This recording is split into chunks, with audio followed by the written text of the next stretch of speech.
Babu tahrimi saumil mar'ati tatawu'an wa zawjuha hadirun illa biiznihi.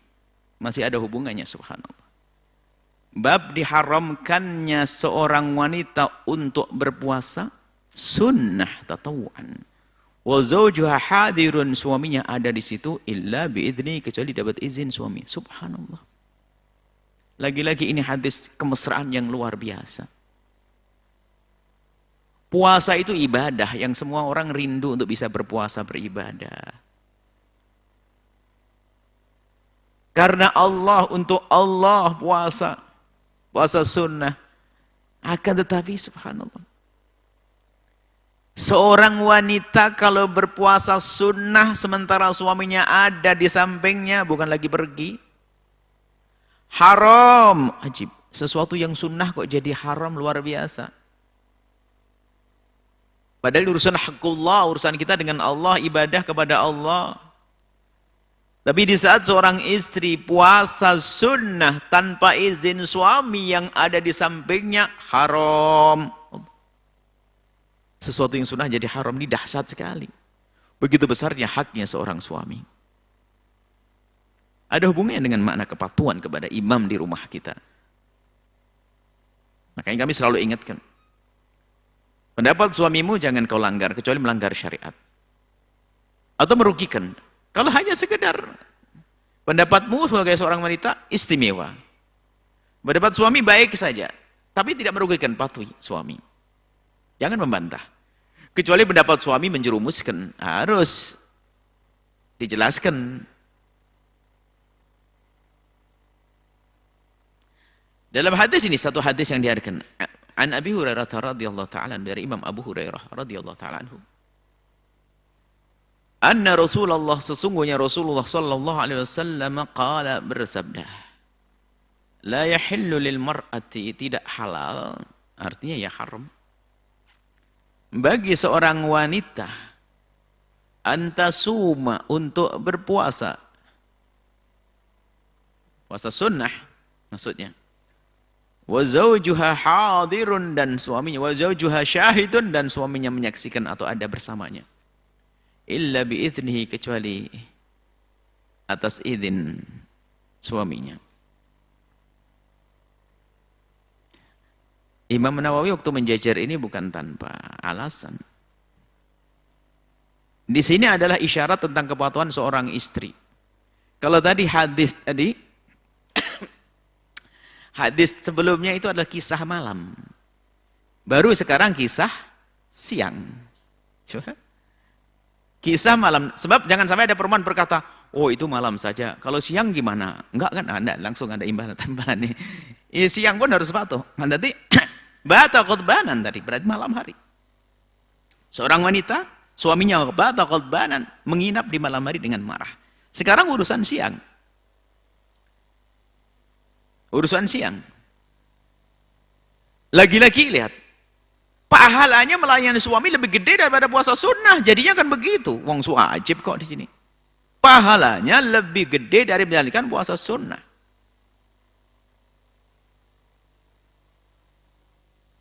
Cuman bukan direkayasa.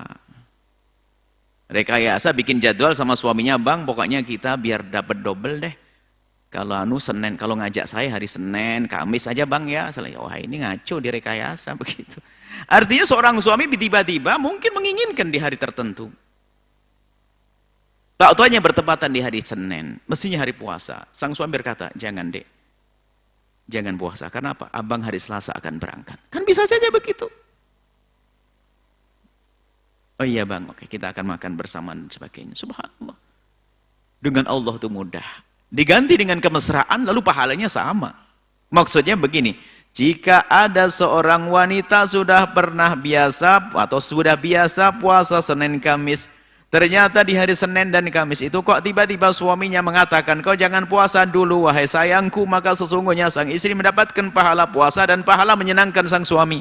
Enak.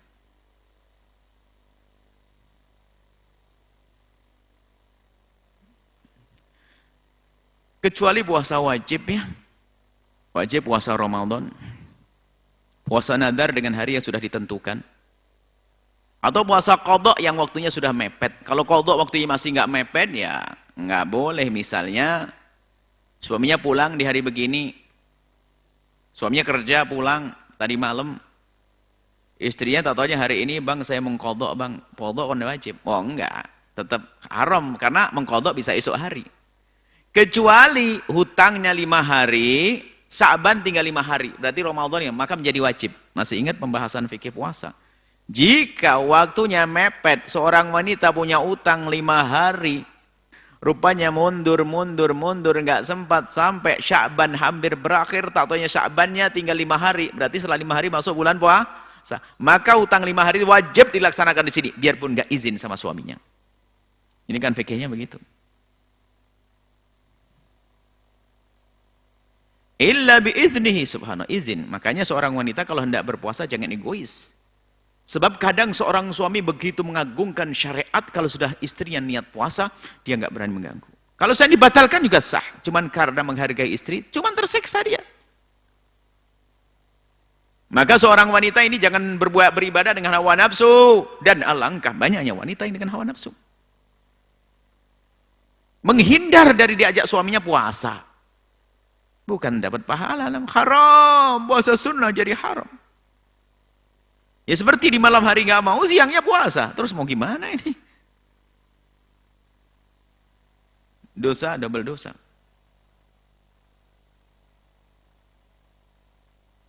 Izinnya pun juga izin yang baik. Izinnya izin yang benar. Izinnya marah dulu bang, selama ini kita tidak pernah puasa sunnah, selalu dilarang sama abang, ini ramai ya, udah kita sama, ya izin itu. Akhirnya suaminya ngizini dong. Tapi kalau minta izin yang benar, bang, manggilnya bang atau A, mas atau kang, panggil terserah. Yang besok diizinkan tidak puasa. Kalau suami mengatakan, pikir suami diam saja, kelihatannya ya sudah bang, nggak usah puasa deh. Diam tak itu sebenarnya ngerti, harus orang paham. Disampai mengerti, bukan sekedar tidak puasa, besok dandan yang cantik, begitu loh maksudnya. Harus paham juga, panjang kisahnya. Ternyata hidup dalam Islam itu indah, bukan kenceng-kenceng banget begitu, tidak. Indah, urusan rumah tangga itu Masya Allah diperhatikan. Dari sinilah pintu zina akan tertutup. Kesenangan dalam rumah tangga, kebahagiaan. Dari sinilah akan muncul anak yang soleh. Suaminya penuh dengan kemesraan. Ada ribut, suami istri berantem melulu. Sudah begitu anaknya 11, saya nggak kepikiran gimana model orang kayak gitu tuh. Sedikit minta cerai, mau minta cerai, astagfirullah. Jangan jalan hidup dengan tersiksa semacam itu. Biasanya itu orang yang hidupnya di dunia itu kayak neraka, itu calon ahli neraka. Mungkin suaminya dolim ke istri atau istrinya dolim ke suami. Dan lagi-lagi biasanya sebab kezaliman itu adalah karena hati yang mulai rusak. Sudah kenal dengan keharaman, tontonan yang tidak benar sehingga merasa tidak puas dengan pasangannya. Bahkan seorang istri ada ogah-ogahan diajak suaminya nggak mau karena dia lebih senang dengan nonton lalu bersenang diri. Senang dengan caranya sendiri. Ada gara-gara tonton yang enggak, naudzubillah. Maka jaga mata agar tidak menonton hal-hal seperti itu. Semakin seseorang menjaga matanya, semakin pasangan yang halal semakin indah. Kullil mu'minina yaghuddu min absarihim wa kullil mu'minati yaghuddna min absarihin. Wala ta'dzan fi baitihi illa biiznihi, tidak boleh mengizinkan siapapun masuk ke rumahnya tanpa izin. Biarpun bapak ibunya sang istri. Cuma lagi-lagi ini kalau membaca riwayat begini salah paham, kacau. Ayahmu tidak boleh kesini loh ya. Loh, ini kok ngelarang nih, aneh banget. Ada seorang suami itu mertuanya itu paling nggak senang kalau mertuanya datang. Ya sakit itu. Maksudnya ini pendidikan bagi sang istri, hai istri yang solehah. Jangan masukkan siapapun ke rumahmu, kecuali orang yang diizinkan oleh suamimu. Biarpun bapakmu sendiri, biarpun ibumu sendiri. Kenapa? Mau tidak mau akan makan rezekinya suamimu dan seterusnya. Kalau suami melarang, jangan dipatuhi. Kalau melarang mendatangkan bapak mengizinkan, ya jangan diizinkan. Cuma suami seperti apa sih yang tidak mengizinkan mertuanya datang, kita pengen tahu juga di sini. Sebab Nabi itu adalah punya jawami'ul kalim, ngomong beliau, ucapan beliau sedikit, maknanya luas. Agar kita tuh mencermati, kenapa seorang suami kok tiba-tiba melarang, ada apa? Memang ada permasalahan atau bagaimana? Kalau ada permasalahan yang cerita. Ini adalah di saat tidak ada sebab tiba-tiba melarang, itu gila, sakit suami.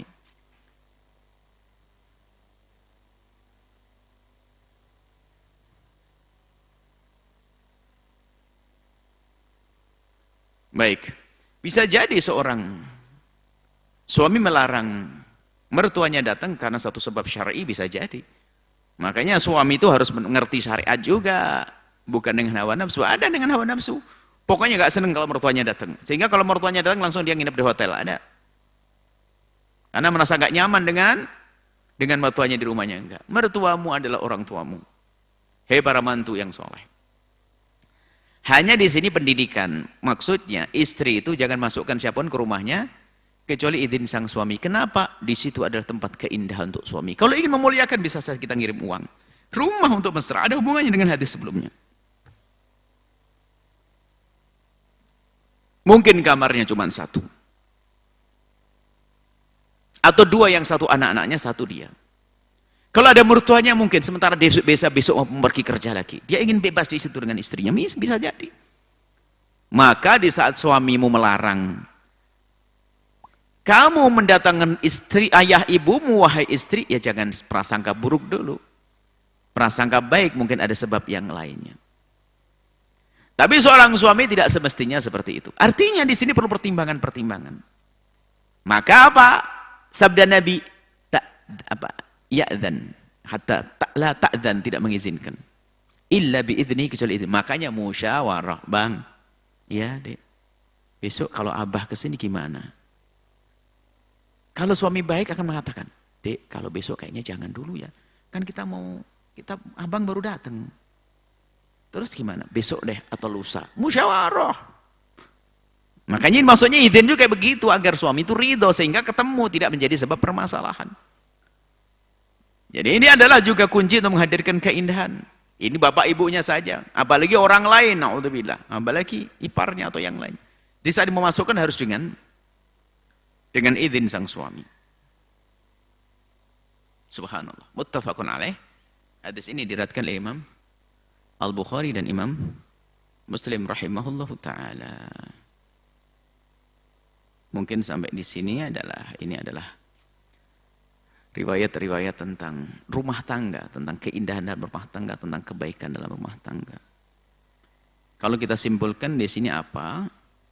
Begitu pentingnya kepatuhan kepada imam kita. Di rumah kita, imam kita adalah suami. Kalau seandainya suami tidak cerdas amat yang cerdas istrinya, nggak boleh seorang istri ngambil alih. Tapi seorang istri membantu imamnya untuk menjalankan kepemimpinannya dengan benar. Itu juga berlaku dalam sebuah tatanan negara. Mungkin punya raja atau sultan yang kurang berilmu, ya tinggal kita dukung saja. Maksudnya kita benahi. Maka dengan catatan, dengan catatan, suami engkau adalah imam. Jangan sombong, karena sombong itu akan menutup kebaikan yang akan datang. Imam, suami sebagai imam, naik lagi di masyarakat, kubu, naik lagi.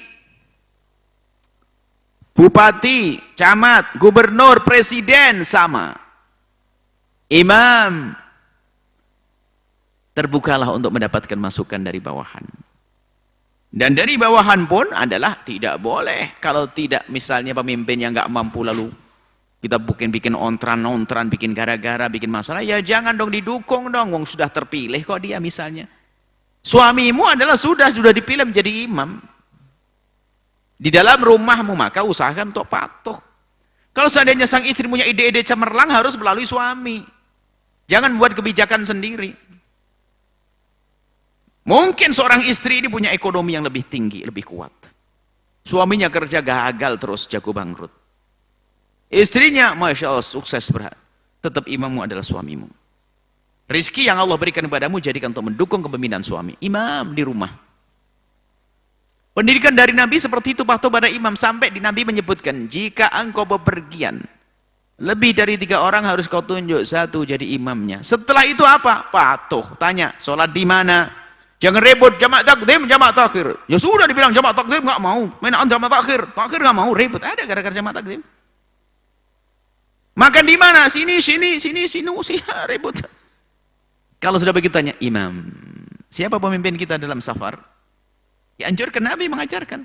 Imam mengatakan, sholat sekarang. Oke, sholat sekarang. Diam semuanya. Jangan dibantah dong imamnya, tapi diberi usulan imam saya dalam bepergian. Kalau sholat di sini ada keuntungannya. Kenapa? Tempatnya enak. Adapun kalau sholat di sana, pertama tempatnya kecil dan kita belum tentu nyampe. Ada usulan dong. Boleh, tapi nggak boleh ngatur. Ini pendidikan dari baginda Nabi agar kita senantiasa patuh dengan tatanan aturan imam. Sehingga dengan inilah maka hidup itu akan menjadi baik, tertata, tidak semuanya semaunya sendiri. Sampai dalam urusan kenegaraan, maka farduna 'alan nasi imamun yunsabu, dikatakan oleh Sayyidul Zubair bahwasanya wajib dalam sebuah perkumpulan harus ada imam yang memimpinnya. Kalau tidak akan terjadi perang parekrek, perang keluarga, perang saudara. Perang dengan semua yang ingin jadi pemimpin, berantem, ribut terus. Termasuk dalam semua tatanan, pesantren ada sentralnya. Bahkan kalau pesantren ada cabang-cabang harus ada sentralnya. Kalau tidak, berantakan. Semua akan punya ide masing-masing, akan berantakan. Kepatuhan itu penting, menuju kelestarian. Termasuk kembali kepada pemimpinan yang paling inti dalam masyarakat adalah inti dalam sebuah keluarga. Ini tadi disebutkan, wanita patuh kepada suami. Suami yang bijak, terbuka juga, mengerti, faham, maka di saat seperti itu adalah gayung bersambut, ada kesesuaian, kekompakan, maka hadirlah keindahan dalam rumah tangga, dan dari rumah tangga yang indah akan hadir anak-anak yang dibanggakan Rasulullah, anak yang lembut, anak yang patuh, anak yang mudah untuk dihantarkan kepada kebaikan dan kejayaan. Ini saja, wallahu a'lam bishawab.